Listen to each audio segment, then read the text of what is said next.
My name is Reimo Mets. I'm working every day as a lawyer in Estonia in advocate office. I also work NGO Secu, which is standing for the LGBT rights and I rights in Estonia.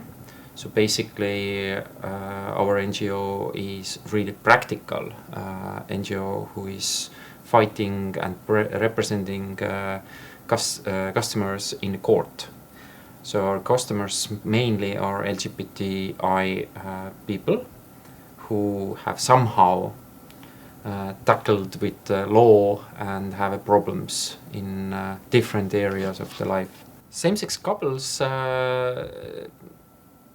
to say, there is no law. So it means there is only two paragraphs in Estonian law.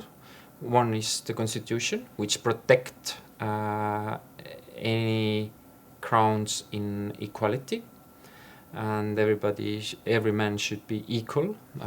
So that's basically Estonian constitutional paragraph which protects any person in Estonia.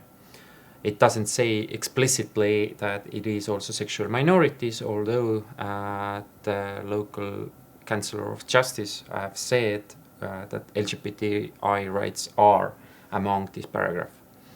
And the second area where law is speaking about the sexual minorities is an equal treatment law. And also we have a penal code, paragraph 151, where it's said just a little bit about crimes against the sexual minorities. But the situation itself is, how to say, a little bit shameful, I would say, because past 20 years or re-independence since 1991, nothing haven't changed. So there's basically no law at all whatsoever. Even the European Union, when they joined with European Union 2004, didn't bring us much change. Maybe a little bit in mentality, but to be honest, then up to date, up to last year, there wasn't any law. Last year was made a bill which is called kooseluseadus, which is now will take in force 1st of January 2016, but we don't know it because there are necessary to adopt as well the implementing acts. And today the Estonian Parliament is dealing with them.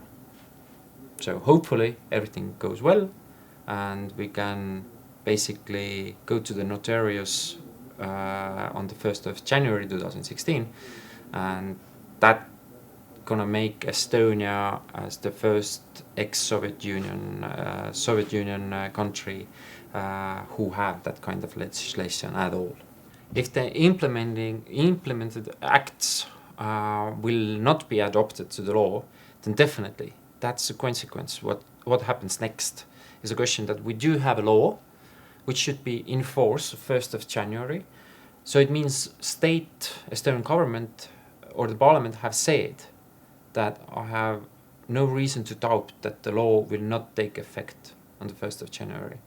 So in that kind of legal situation, there are two options. Will the law will be nullified completely, or these acts will be implemented? I don't see the third option here. I have made all the preparations already to get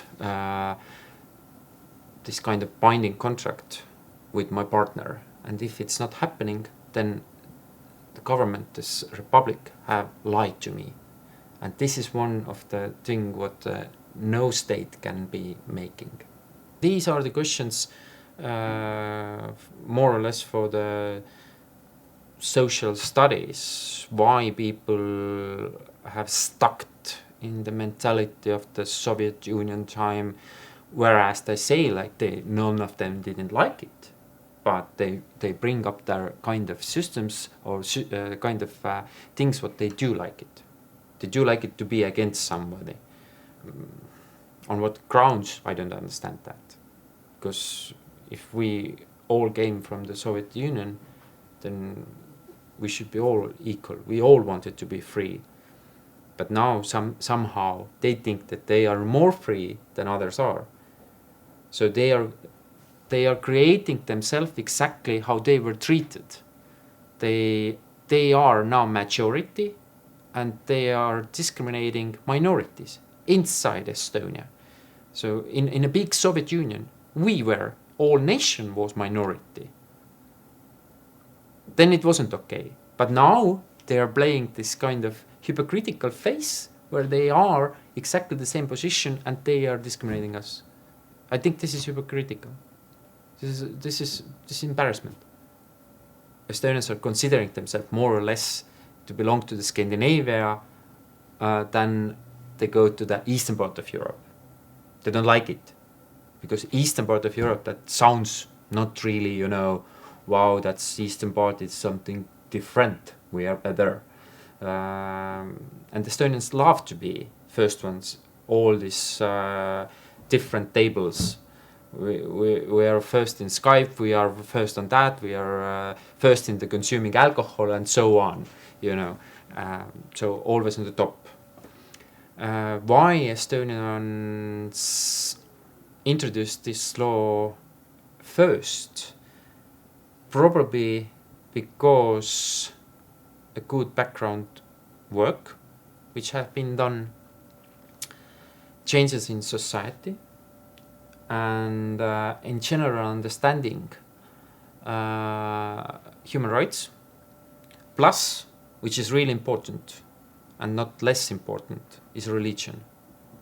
Estonia is the highest number of non-religion country in the world. So it means 87% of Estonians doesn't believe in anything. So if you're going to ask in Estonians, do you really believe in God? No. Do you know what they believe? They believe trees. They go to the forest, they hug trees. They're like old Indians. They believe in rocks. They believe in nature. They go to pick up mushrooms. These are the things what Estonians believe. And this, I don't know, I'm not kind of social scientist, but I feel myself like there is kind of true about it also. I even, as a lawyer, I believe sometimes, yes, it is good to go to the forest because you get the good energy on that. But the religion itself, if you're comparing Estonia and Lithuania, for instance, then in Lithuania, which is a Catholic country, and Estonia is a Lutheran country, so there are differences already in a law, in a religion, where one religion is completely different than other, although that they're both like Roman Catholic Church or let's say Christianity.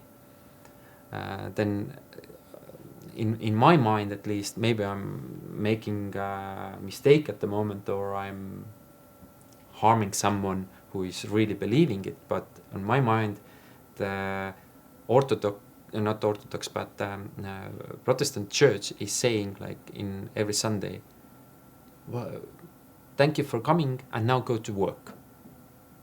In the same time, when the Catholic church is saying completely different, it's saying Sunday is your day, take a day off, come to the church, be with family, it's your time.